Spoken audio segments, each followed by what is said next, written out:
Halo, perkenalkan nama saya Justina Yustrini Dian dengan NIM 20030301115, kelasnya semester 3, Fakultas Ilmu Sosial dan Ilmu Politik, Universitas Nusa Cendana Kupang 2021. Baik, di video ini saya akan menjelaskan sebuah penjelasan mengenai isi buku dari sebuah buku yang sudah saya review untuk memenuhi tugas ketiga mata kuliah perubahan sosial. Yang pertama, pengantar. Pengantar imajiner pembangkang, di mana media sosial samizdat dan pertanyaan harassment mungkin periode pasca komunis. Di Eropa Tengah Timur suatu hari nanti akan dibahas sebagai intermezzo demokratis. Mungkin waktu terbaiknya masih ada di depan, namun dapat dipastikan bahwa memasuki dekade keempat setelah 1989, kita dipaksa untuk mengakui kekecewaan yang menghantui mereka, yang menurut mereka warisan yang demokratis yang dibatasi oleh hukum dan perlindungan hak asasi manusia. 30 tahun kemudian, seperti spanduk yang ditinggalkan, nilai-nilai warisan 1989 ini tampaknya telah kehilangan kekuatan mobilisasinya. Setidaknya jika dinilai dari kampanye politik yang bertema pembelaan. Di sisi lain, warisan perbedaan pendapat memberitahu kita bahwa ide-ide mungkin beresonansi bahkan jika tidak lanjuti. Ketika Franklin Havel dalam esai kroniknya The Power of the Powerless berbicara menentang kinerja tindakan kepatuhan terhadap sistem, dia jatuh dari pengusulan bahwa berbicara kebenaran kepada kekuasaan adalah satu-satunya cara yang tepat untuk bertindak dalam keadaan yang menindas. Mereka yang berbicara kebenaran terhadap kekuasaan hanyalah puncak gunung es yang dibentuk oleh zona abu-abu yang luas dari warga yang mengejar kehidupan masyarakat yang mandiri di bawah radar ideologis dan polisi yang sebenarnya. Zona abu-abu itu adalah ruang di mana nilai-nilai dan ide-ide independen dapat mengalir dan berkembang meskipun mereka tidak bertindaklanjuti secara terbuka dan politis. Sampai suatu hari mereka, bagi para pembangkang label yang dikritik Havel, suaranya zona abu-abu ini adalah kolom kelima kesadaran atau senjata tersembunyi yang mereka. Tidak terlalu sulit untuk membayangkan bahwa pedagang sayur dan orang-orang di zona abu-abu, alih-alih menjadi kelompok orang yang terpisah, adalah orang yang sama dalam keadaan yang berbeda, dan keduanya bisa berkumpul untuk membawa spanduk oposisi di suatu hari nanti. Yang kedua, bab pertama, perkenalan media sosial samizdat. Imajinasi dan praktek media sosial samizdat. Istilah media sosial yang sama dengan internet dan sebagian besar didefinisikan berfokus pada komunikasi yang dikomunikasikan oleh layanan web. Mereka biasanya disebut sebagai media baru dan kebaruan yang mereka yang diartikulasikan dalam perbedaan sehubungan dengan media massa. Pers, radio, dan televisi yang berskolasi masa adalah tradisional atau dalam pengertian abad ke-20 satu tentang alat tradisi, dalam pengertian bahwa sejauh ingatan budaya atau pendek, kita dapat mengingat model dominan dari skolasi yang masa berita, budaya dan gagasan yang terdiri dari pola siaran satu arah yang terpusat, mengendalikan infrastruktur teknologi skala industri yang mahal, yang kepemilikannya terpusat di beberapa tangan, dan mengobrol di jejaring sosial. Selain diakses dengan sedikit biaya dan kelimpahannya belum pernah terjadi sebelumnya, dalam hal ini kontrol arus informasi penggunaan dan algoritma hampir menggantikan jurnalis dan editor dengan keterampilan dan etika yang profesional mereka.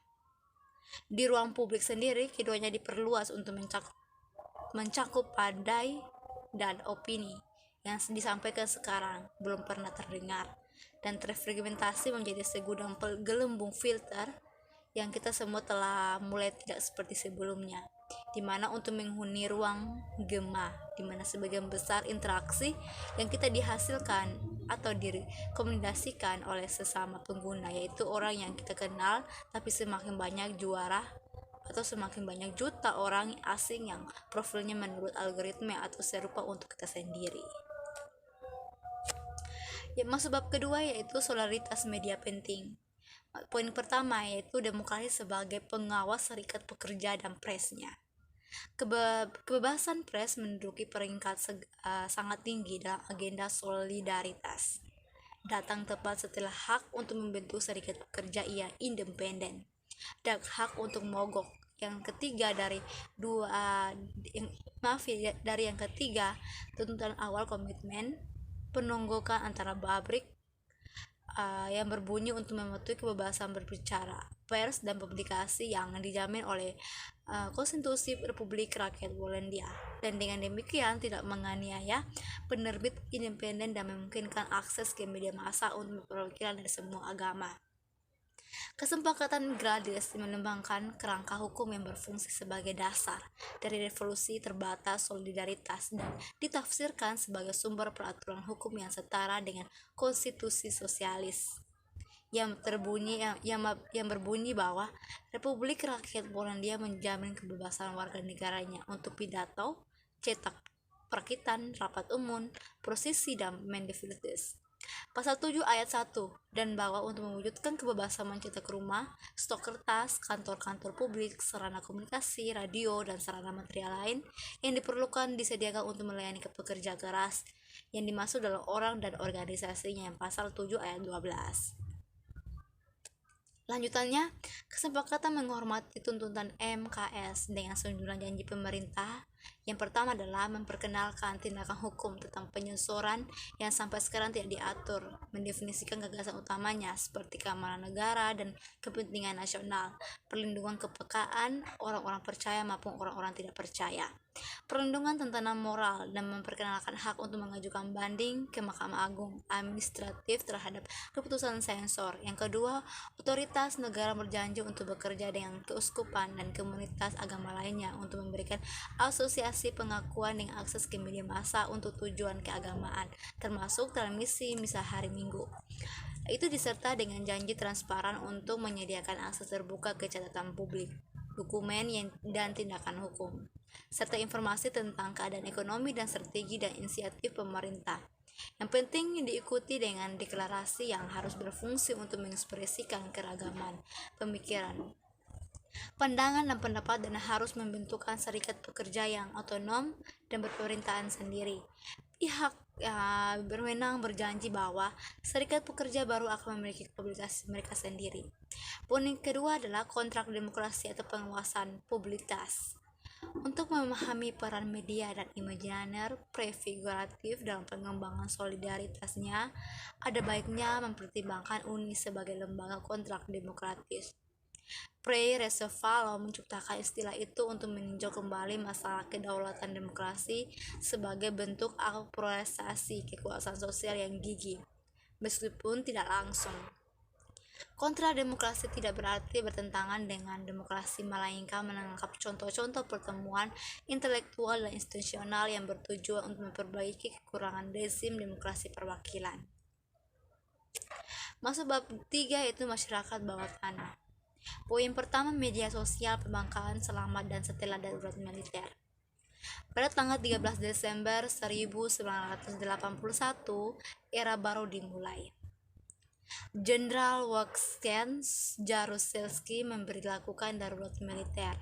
Solidaritas dihancurkan oleh Legion Militer Rakyat Polandia. Para pemimpinnya dientenir atau disembunyikan, kantor-kantornya diambil secara paksa, dan para pemimpinnya diinternir atau disembunyikan. Harta bendanya disita, termasuk bertonton peralatan pencetakan yang disumbangkan dengan murah hati oleh serikat-serikat buruh barat.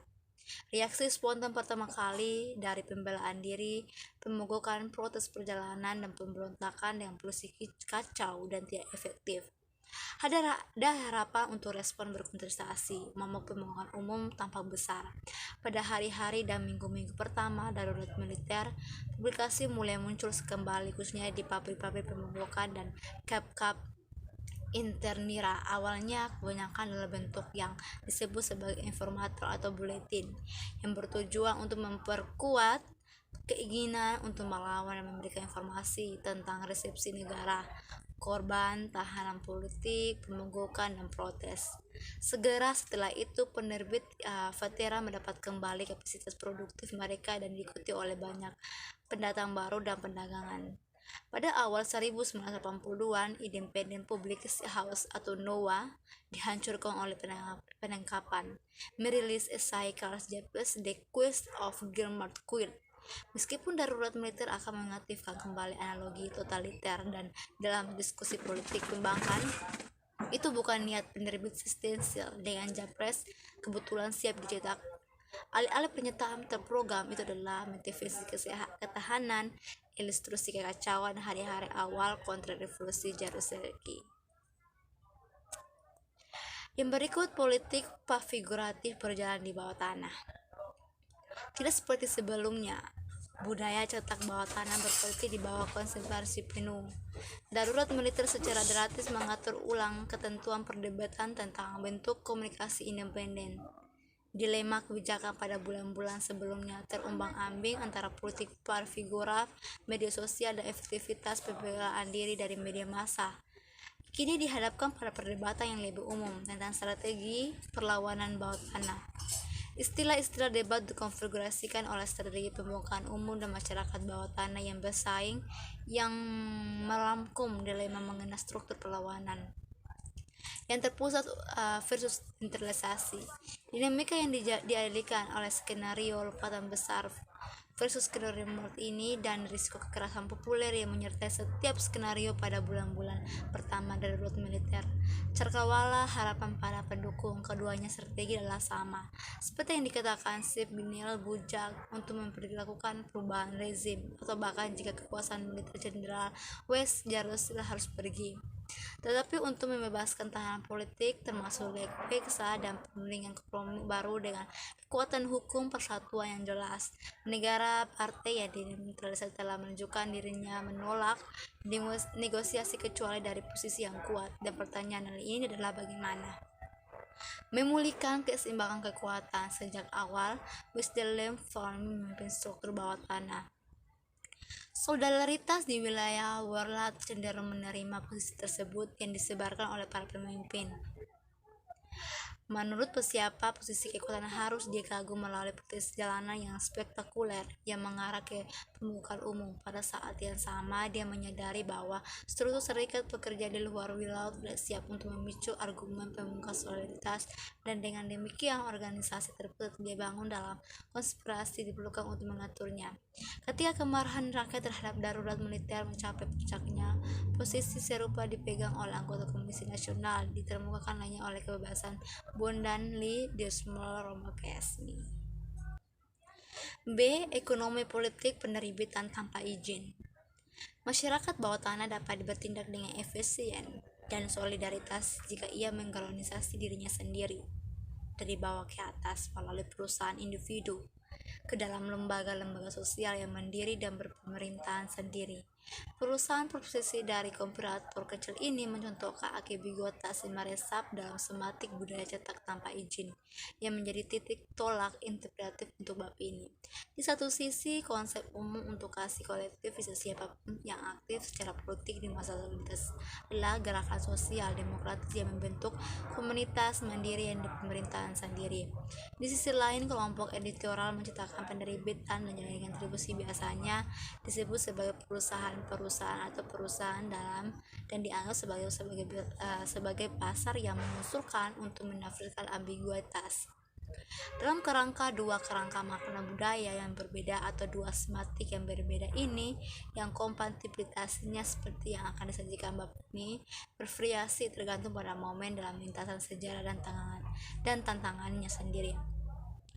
Dalam beberapa konteks, firma menunjukkan suatu bentuk aktivitas tertentu dalam repertoire pembangkang suatu bentuk yang menguntungkan disiplin yang lebih tinggi, semangat kewirausahaan dan keterampilan manajerial. Tapi salah satu di antara banyak lainnya di lingkungan pembangkang, namun dalam konteks lain itu dimasukkan untuk memandangkan bahwa jaringan budaya cetak independen adalah sesuatu yang mirip dengan pasar penerbitan, dan menyiratkan bahwa pasar figuratif semacam itu harus merupakan akibat wajar dan politik figuratif. Perdebatan tentang ekonomi, politik, budaya penerbitan bawah tanah semakin intensif pada pertengahan 1980-an, ketika gerakan perdebatan mengalami krisis, menimbulkan pertanyaan tentang bagaimana budaya independen harus dijalankan.